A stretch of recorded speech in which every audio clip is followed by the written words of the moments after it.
Vamos embarcar logo o professor Pedro Serrano, que eu estou com saudade dele, gosto tanto do professor, faz tempo que eu não dou um abraço no professor. Oi, Dai, Professor, tudo bem? Muito boa tarde. prazer imenso estar aqui com você, uma honra, Prazer. viu? Muito bom. Sempre, é sempre muito bom. Mata um pouco da saudade Legal, quando a gente legal fazia. ver o Lalo. Você sabe que eu fui eleitor do Lalo há É, né? 40 anos atrás, 30 anos atrás. Eu era candidato a vereador, em uma das primeiras eleições que teve, né? Antes ainda da eleição a presidente, a primeira que Uhum, teve. muito bom. Há muitos anos. Professor, estamos aqui com a decisão do ministro Alexandre de Moraes. Vou compartilhar aqui na tela a matéria que publicamos lá no nosso site, tratando sobre essa decisão que saiu no comecinho da tarde, né? Moraes suspendeu os decretos de Lula e do Congresso sobre o IOF e marcou uma audiência de conciliação para o dia 15 de julho próximo, né? O objetivo é encontrar uma solução negociada para a crise jurídica e política desencadeada pelas recentes mudanças nas regras do IOF. Tem aqui também, a gente tem um vídeo do deputado e líder da bancada, o Lindbergh Farias, sobre essa questão do IOF. Queria colocar aqui para a gente ouvir a posição dele e depois ouvir suas análises aqui. Bora lá. A decisão do ministro Alexandre de Moraes sobre o decreto do IOF tem consequências. No dia 22 de julho, vai ter que ser apresentado o relatório fiscal das contas do governo e essa decisão vai ter um impacto. Vai ter que ser retirado 10 bilhões. Isso pode significar mais contingenciamento, cortes em programas sociais. O outro ponto que eu quero destacar é que o texto constitucional é claro, é uma competência do Poder Executivo, estabelecido pelo artigo 153, inciso 5º. O Poder Executivo pode mexer nas alíquotas do IOF dentro dos limites estabelecidos pela lei. Tem mais, tem uma lei de 1994, a Lei 8.894, que diz que o IOF é um imposto de caráter regulatório, mas que pode ser utilizado para política fiscal e monetária. É o parágrafo 2º dessa lei. Política fiscal é para arrecadação. Tem uma vasta jurisprudência do Supremo sobre isso. O que eu acho que talvez o ministro Alexandre de Moraes não tenha percebido é que por trás de tudo isso tinha um debate sobre o próprio Supremo Tribunal Federal. Tem uma turma que dizia, olha, é um absurdo o governo recorrer ao Supremo. É como se questionasse o papel do STF em relação ao controle de constitucionalidade, que é um princípio central de todas as democracias modernas. Na verdade, essa posição de alguns da extrema-direita, desse movimento bolsonarista, já vinha sendo expresso em vários outros episódios. No da Carla Zambelli, no caso do Ramagem, em que o parlamento, a Câmara, votou contra o texto constitucional e ficaram indignados porque eu recorri ao Supremo Tribunal Federal. Então, era isso que estava em jogo. Eu tenho receio que essa decisão do ministro Alexandre de Moraes, ao não decidir, reforce esse ataque ao texto constitucional, às competências do Poder Executivo, mas também do próprio Supremo Tribunal Federal. Tá aí a fala do deputado federal Lindbergh Farias. Professor, como é que o senhor vê a decisão do ministro de chamar todo mundo para a mesa, vamos conversar, vamos negociar aqui todo mundo junto na conciliação entre os poderes, né? Porque ele é um poder, o poder do judiciário, chamando o poder executivo e o legislativo para sentar à mesa. Como é que o senhor analisa? A questão parece simples, ela não é. Ela, na realidade, envolve todo um debate que há hoje na teoria do direito constitucional sobre a possibilidade de, em questões constitucionais, você travar negociação. Né? E eu fui O Jorge Abud é um grande jovem, muito grande já para mim, jurista brasileiro, né? Foi um dos primeiros a trazer isso para o país aí no campo teórico, né? Eu sempre achei razoável a ideia de você, em certas circunstâncias, ter negociações. Por exemplo, no campo dos direitos fundamentais, às vezes. Você tem certos princípios político-morais que estão plasmados no plano material da Constituição, em que não há um forte consenso sobre seu sentido. E, às vezes, vamos dizer assim, só para dar um exemplo, não há interesse da paz social, da ordem social, que um lado saia derrotado numa disputa. Então, você ter, às vezes, ambientes de negociação no plano do direito constitucional funciona para poder fazer valer a própria Constituição como instrumento de aplicação da própria Constituição. Às vezes, por exemplo, empresas ou particulares que conflitem com o Estado. Às vezes, muitas vezes, na maior parte das vezes, cabe negociação. Hoje, o Tribunal de Contas da União, por exemplo, tem uma unidade só para esse tipo de negociação. E tem sentido, todo sentido, né? Agora, esse ambiente de negociação não pode chegar ao ponto de transformar a Constituição em mercadoria. Porque Constituição não é mercadoria. Uhum. Né? A Constituição, nos seus valores fundamentais, no seu núcleo duro, ela é indisponível. O judiciário não pode dispor dela. E eu acho que é esse o caso. Eu tive a oportunidade de dar um parecer para o ministro Haddad sobre esse tema agora do decreto legislativo que suspendeu o decreto que modulou o IOF por parte do Executivo. Quem estabeleceu o limite de alíquota foi a lei e não o ato do Executivo. Com as características jurídicas que o IOF tem, a lei não estabelece uma alíquota certa, ela dá uma flexibilidade para exatamente ele poder ser utilizado como instrumento de política pública. Mas qual é essa flexibilidade? A lei estipula uma tarifa máxima, uma alíquota máxima.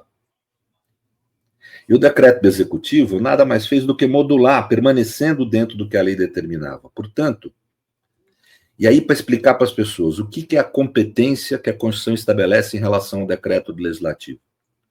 O decreto legislativo, nesse caso, que é o decreto que suspende a eficácia de um ato regulamentar do Executivo, é um ato que o parlamento tem para defender a sua própria competência de parlamento. E qual que é essa competência de parlamento? Uma coisa só.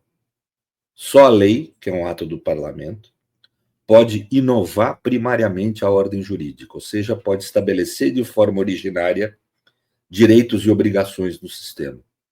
Um decreto do Executivo não pode fazer isso. O decreto legislativo deve se cingir a este tipo de caso e de hipótese. O decreto legislativo não pode suspender um decreto do Executivo que esteja pura e simplesmente cumprindo a lei, como é esse o caso. Veja, Dai, os fundamentos que o parlamento deu para esse decreto legislativo que nós estamos tratando foi de que o decreto do Executivo desviaria a sua finalidade. Que ele seria usado para fins fiscais e não para fiscais, para fins de arrecadação. Esse tipo de investigação, desvio de finalidade, é algo que você tem que ir ao mundo dos fatos, apurar os fatos jurídicos, a faticidade da conduta, para poder formular um juízo de legalidade ou de constitucionalidade. Isso não é papel do legislativo. Isso é papel da jurisdição, do judiciário. Por essa razão, o deputado, quando falou, Lindenberg Faria, está absolutamente correto. Há invasão de competência do legislativo, da competência de dois poderes, da competência do executivo, porque suspendeu a eficácia de um ato regulamentar, e da competência do próprio judiciário, que é quem tem por função investigar questões de desvio de finalidade. Não é papel o papel do decreto legislativo é estrito. Quando o executivo produzir um decreto que inove primariamente a ordem jurídica, que cria originariamente direitos e obrigações que não forem estabelecidas em lei, ele pode impugnar. Ponto. Só nesse caso. E nesse caso não houve, porque o decreto nada mais faz do que cumprir a lei. ao menos no plano formal. Se existe desvio de finalidade nesse cumprimento de lei, não cabe ao legislativo investigar isso. Ele está invadindo a jurisdição quando faz isso. É um ato do legislativo que demonstra um desejo de colocar o legislativo como imperador e não como poder da República. E esse é um núcleo duro da Constituição, que o judiciário não pode abrir mão de ser o defensor último, como diz na tradição do direito, de ser o guardião da Constituição, o princípio republicano, o princípio da divisão dos poderes. República não é, nem deve ser, mercadoria para ser negociada. República é para ser observada e cumprida. E o papel do judiciário é ser o cumpridor desse princípio. É ser o garantidor da força da Constituição. É ser o garantidor da supremacia da Constituição nesse tipo de caso. Portanto, para mim, com todo o imenso respeito e admiração que o ministro Alexandre merece, errou. Não há outra palavra para dizer. Errou nessa decisão. Deveria ter cumprido seu papel. Não cabe ao judiciário agir por razões de disputa de poder. O judiciário age na política por razões de justiça. Isso não é algo novo. Isso está desde o início do período axial, 2.500 anos antes da gente. Ésquilo, quando produziu Orestes, que é aquela trilogia grega, que é considerada por muitos como o primeiro registro da fundação da política. Política entendida como estabelecer regras em torno de instituições sociais, a polis. A deusa Palatena estabelece que não deveria mais haver vingança, que era o modo como a aristocracia grega resolvia seus problemas, a aristocracia ateniense. Né? Matou meu filho, eu vou lá e mato teu filho. Né? Então, para parar com isso, a deusa Palatena fala um monólogo lindo. Né? E ela fala, não, precisamos estabelecer o julgamento público. Julgamento com uma certa racionalidade, com uma lógica em favor do coletivo, da polis. Né? Mas ela fala uma frase que pouca gente observa no meio desse monólogo. Não conspurquem a pureza das nossas leis com seus estratagemas. O que ela está querendo dizer com isso? O direito tem uma autonomia em relação à política. O direito não pode se realizar por razões de disputa de poder. Não é problema do judiciário equacionar problemas de disputa de poder. O problema do judiciário é ser um agente de justiça. Mesmo quando faz uma conciliação, numa ação de inconstitucionalidade, por exemplo, tem que agir por razões de justiça. E aí me parece que o judiciário só tem como foco resolver um problema de disputa de poder. Me desculpe, esse não é o papel do judiciário numa democracia constitucional. Eu também entendi dessa forma que o professor trouxe aqui para a gente, porque parece que o ministro não quis parecer que estava tomando um lado, porque o tempo inteiro estava se dizendo que o Supremo estava do lado do governo, por causa das posições, tanto do Alexandre em algumas questões, mas principalmente do Flávio Dino em relação às emendas parlamentares. E aí, para fazer política, né, não se fez a decisão. A realidade é a seguinte, nós estamos tendo na conjuntura, Dai, um momento não de ativismo judicial no país, não é esse o maior problema que a gente tem. O maior problema que a gente tem é ativismo legislativo. O legislativo invade competência do executivo toda hora, invade competência do próprio judiciário, quando, por exemplo, está emulando, dá uma lei de anistia para suprimir o direito do judiciário a julgar um crime grave como, né, contra o Estado Democrático de Direito, que inclusive é a cláusula pétrea da Constituição, nem por emenda constitucional pode ser alterado. Né? Mas um evidente desvio de finalidade, aí a finalidade do ato da lei de anistia seria atender a um suposto desejo de justiça do parlamento, que ele não age por razões de justiça, ele age por razões de poder, de decisão majoritária. Né? Quem cabe o ser o guardião da Constituição não é o legislativo, é o judiciário. Por outro lado, quem cabe administrar e executar é o executivo e não o legislativo. As emendas PIX ou emendas autoimpositivas, as emendas impositivas, elas são uma forma do legislativo querer administrar o país e não querer só legislar, que é o papel dele. Por outro lado, quando ele fala em conceder lei de anistia, ele está querendo julgar. Nesse caso, ele fez os dois, ele conseguiu invadir competência dos dois poderes, do executivo e do judiciário ao mesmo tempo. Porque, de um lado, suspendeu a eficácia de um ato do executivo que não transborda os limites do ato regulamentar e, de outro, quis julgar um desvio de finalidade. Está explícito isso na sua fundamentação, inclusive. Né? Então, realmente, eu acho que não é o caso de haver conciliação, porque é inconciliável. Qual que vai ser a conciliação? O legislativo pode administrar o país pela metade, em vez de fazer isso por inteiro? Nós não estamos no parlamentarismo. O legislativo não administra. O caso das emendas é também outra situação evidente. Não cabe ao legislativo aplicar o orçamento, ele pode criar o orçamento como um ato de planejamento, não a sua realização, realizar atos que o realizem, né? Quer dizer, isso é uma imensa invasão, né? Quer dizer, o que nós temos, obviamente, é o seguinte: a extrema-direita tem hoje poder sobre o parlamento, através da articulação que tem com o Centrão, e com isso quer governar o país sem judiciário, sem executivo. Isso é ditadura do legislativo. É uma ditadura do órgão majoritário, né? E não democracia. Democracia não é assim. Isso não é república, isso é império. República pressupõe divisão de funções, né? A não ser que seja uma república só por aparência. Balador e Parieri, Geraldo Ataliba aqui no Brasil, né? Tem um famoso o texto que o professor Geraldo Ataliba se tornou titular da USP, né? República e Constituição, né? Onde ele mostra isso. Uma inerência do princípio republicano à divisão de funções. Pois essa decisão ataca diretamente o princípio republicano, na alma dele. O papel do judiciário é ser um garantidor da república, e não um mediador com desejo de império de alguns agentes políticos. Exatamente.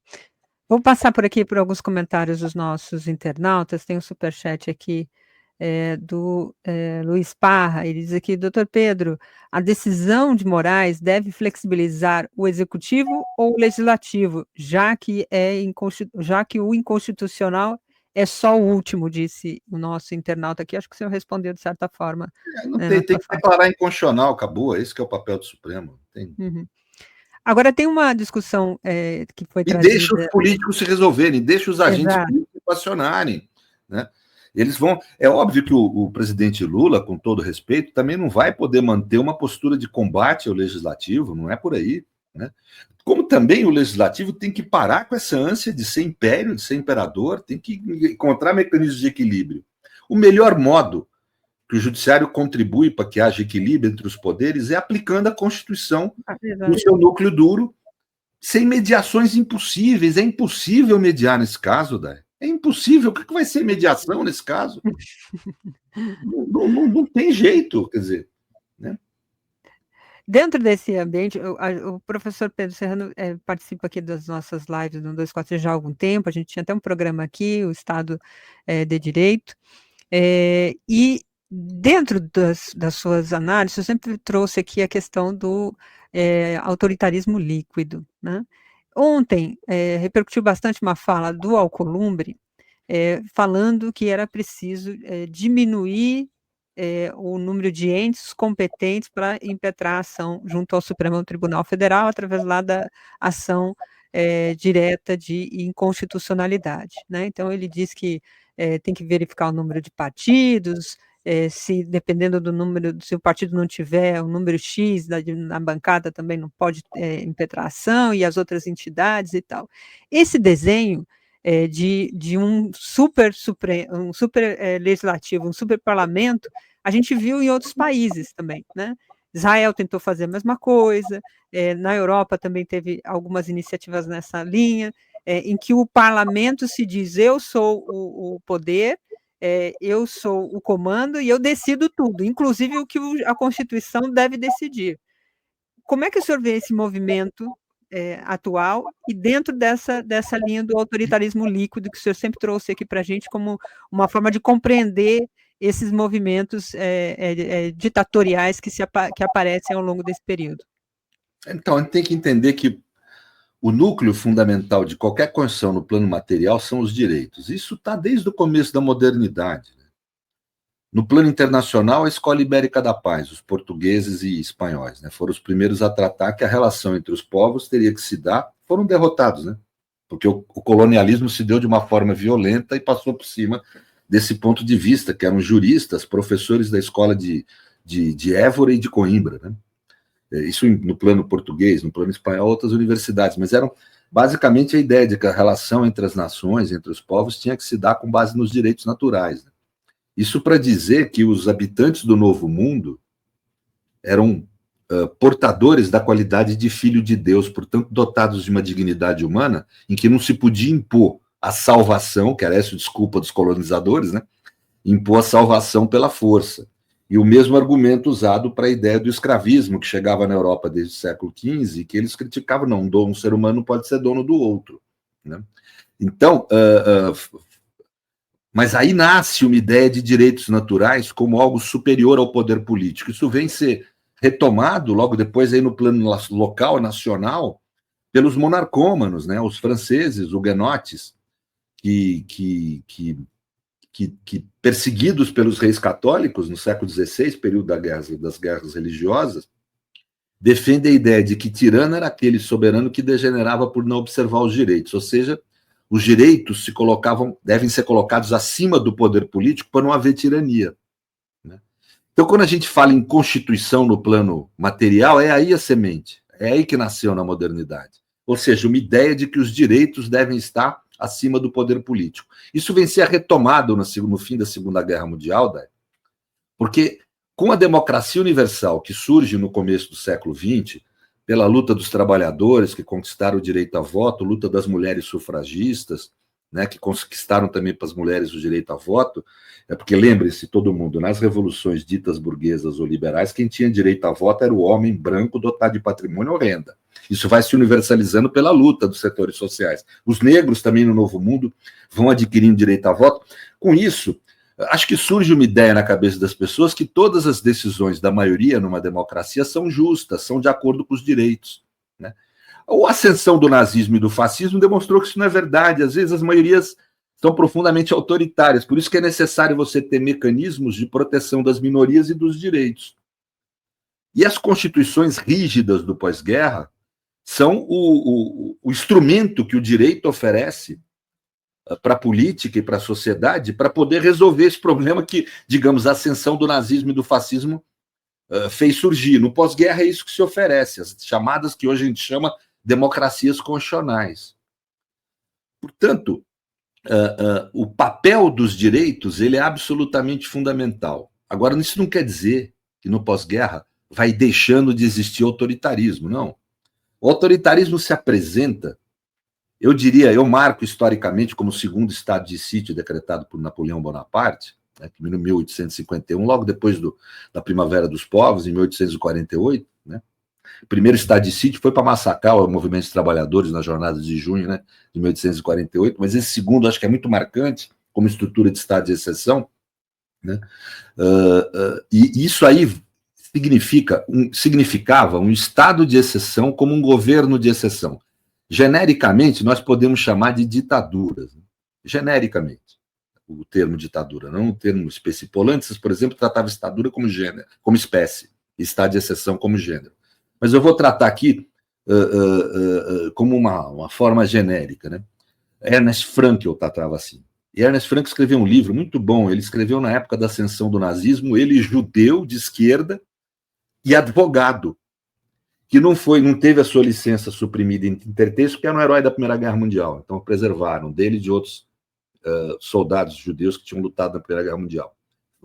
Conseguiu preservar a sua licença de advogado até 1938, quando teve que fugir da Alemanha. E nesse período ele percebe que havia ali uma estrutura nas ditaduras, em especial no nazismo, de Estado dual. Ou seja, de um lado você tinha um Estado normativo, que é necessário para reproduzir o capitalismo, normas, etc., e do outro lado, um Estado de exceção, um Estado de prerrogativas, que é um Estado em que a soberania do Estado trata os corpos de forma bruta, desumaniza esses corpos. O que eu falo desumanizar? Porque ser humano para o direito e para a política, especial para o direito, tem um sentido muito específico. Ser humano para o direito é o corpo protegido por direitos. É aquele corpo que media o poder estatal com uma proteção dos direitos àquele corpo. As ditaduras suprimem essa proteção. Eram estados de exceção por governos de exceção. No pós-Segunda Guerra, onde isso é observado e se tenta combater isso, as constituições do pós-guerra na Europa foram sementes antinazistas, como falam alguns juristas, né?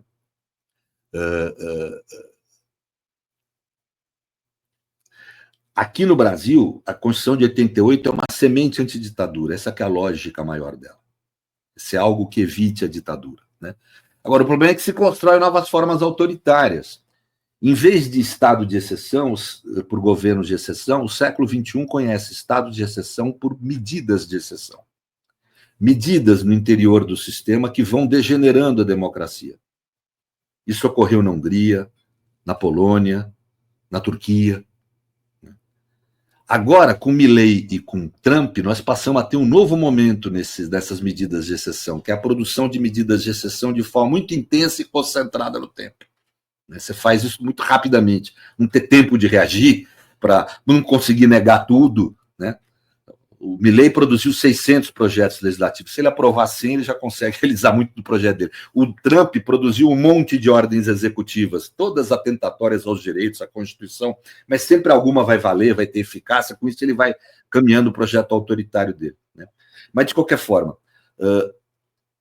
isso, por que a gente chama, eu, Luiz Manuel Fonseca Pires, por que a gente chama de autoritarismo líquido? Não é, o Bauman aí é mera inspiração.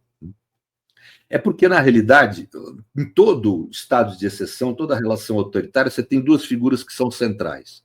A do soberano, que impõe a exceção, e a do inimigo, que é o ser humano que é desprovido de sua humanidade. A figura do soberano e do inimigo, hoje em dia, como a gente tem medidas fractais no interior do sistema, e não a figura do ditador, não a figura de um governo de exceção, mas medidas produzidas de forma fractal no interior da democracia, a figura do soberano e a figura do inimigo são liquefeitas, elas mudam. Uma hora o soberano é o poder judiciário, há pouco tempo atrás tivemos um Lava Jato. O Supremo se calando ante os abusos da Lava Jato. Tivemos impeachment de Dilma. O Supremo não só ficando quieto, como presidindo a sessão do impeachment de Dilma, né? Então, o judiciário foi aqui agente de medidas de exceção, né? Por exemplo, no caso anterior da Lava Jato, o Mensalão, né? Na década de 90, com a figura do traficante. Tivemos no Executivo como agente de medidas de exceção. O governo Bolsonaro, diversas medidas de exceção, né? Inclusive na pandemia, suprimindo a vida de uma série de brasileiros, essa proteção jurídica mínima que os corpos têm que ter direito, né? E agora temos o Legislativo. Essa que é o novo agente soberano que impõe exceções no Brasil de forma estrutural. Esse é que é o novo agente soberano. A gente tem que entender, para nós que temos uma visão dialética da realidade, é sempre impositivo flexibilidade mental. A gente não pode agir com os signos que agia há um mês atrás, depende da realidade material. Hoje, a realidade material impõe que o agente de exceção no Brasil, o soberano que impõe medidas de exceção, é o poder legislativo. E nós temos que encarar isso de frente, olhar ele no olho. Nós estamos enfrentando a nova forma de fascismo, quando a gente enfrenta esse tipo de abuso cometido por esses legisladores, que se dizem legisladores.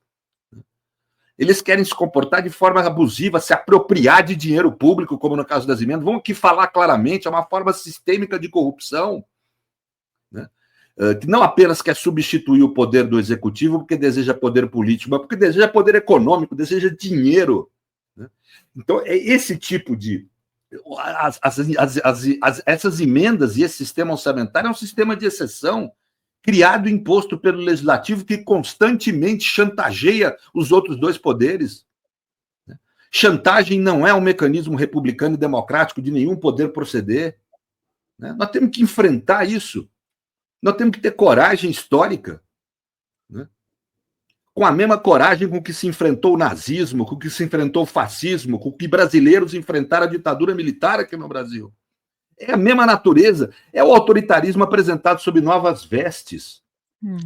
Quando tenta limitar a ação, né, de minorias junto ao Supremo, também é uma forma autoritária de querer, não, vocês são minoria, não tem direito a recorrer ao judiciário. O Supremo, claro. Quer dizer, o sujeito fica sem proteção, né? E veja, é muito interessante como a história do autoritarismo na modernidade é assumir formas que no passado eram formas livres. Então, o nazismo assume a forma da ciência, gente. A grande novidade do século XIX é a máquina a vapor, é a produção, é a revolução industrial, e isso impulsiona a ciência como forma humana de se relacionar com o mundo, né? como forma humana de ver a verdade, né? Dizia Foucault, né? O inquérito e a ciência são os dois mecanismos que o homem moderno, o sujeito moderno, acredita que são as formas de acesso à verdade. Isso é impulsionado no século XIX, pois o nazismo no século XX vai e adota a forma da ciência para praticar tragédia, para realizar tudo menos ciência, para dizer que uma raça é superior à outra e matar a gente por conta disso, né? Pois hoje, certas formas que são da democracia são assumidas para destruir a democracia. Não há mais estado de exceção com anomia direta, eu diria, né? O estado de exceção se realiza hoje por hipernomia, por um excesso de normas sancionatórias, por normas sancionatórias que são veiculadas por conceitos indeterminados, em que novas condutas podem ser enquadradas na lei sem que o sujeito, na hora que pratica a conduta, tenha condição de saber que ele iria ser enquadrado naquele conceito indeterminado, né? E os agentes são diferentes. Hoje nós temos as maiorias, o legislativo, às vezes, agindo como forma de destruidor da democracia. O legislativo quer se constituir não como uma forma democrática de agir, mas como uma ditadura da maioria. Quer matar a minoria, quer suprimir a existência da minoria, quer desumanizar as minorias, e com isso desumaniza todo mundo, porque ao destruir os direitos, todos nós somos afetados com desumanização, todos nós somos desumanizados, estamos sujeitos ao poder do Estado de forma bruta, né? Hoje, no dia de hoje, quem é o agente das medidas de exceção é o poder legislativo, né?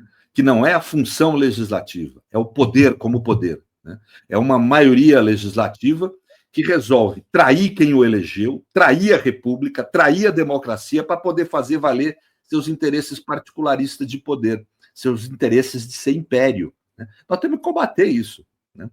E o papel do Supremo é ir radicalizar a defesa da Constituição nessas horas, né? Que é o papel histórico que o Supremo tem cumprido até agora. Nesse último período histórico, o Supremo tem defendido a democracia, tem sido uma tragédia em termos de direitos sociais, mas no campo dos direitos de liberdade e dos direitos políticos tem agido de acordo com a Constituição, né? Pois agora é preciso enfrentar essa pretensão do legislativo de estabelecer uma ditadura legislativa no país, um ativismo legislativo absolutamente incompatível com a democracia constitucional. É isso, muito bom. Sempre muito bom, é sempre uma aula ouvir o professor Não, Pedro imagina. Serrano. É sempre uma aula mesmo, eu gosto muito, tenho muita saudade de fazer programa semanal, eu tive A esse gente tinha, né? privilégio de ter A o gente professor pede Pedro meu. Serrano aqui toda semana. Professor, muito obrigada, bom Muito obrigado. trabalho aí, professor, Obrigado bom pelo final de semana. convite, pela oportunidade, viu? Eu que E pela agradeço audiência sempre. de todo mundo aí. Muito obrigado. Obrigada, valeu, tchau, tchau. Isso aí, Pedro Serrano aqui com a gente, professor de Direito Constitucional da PUC, um mestre nessa questão de associar, né, as questões políticas e jurídicas de forma muito contundente, objetiva e principalmente com o esclarecimento acadêmico que ele tem, nos dá também uma formação, nos ajuda também a entender esses aspectos.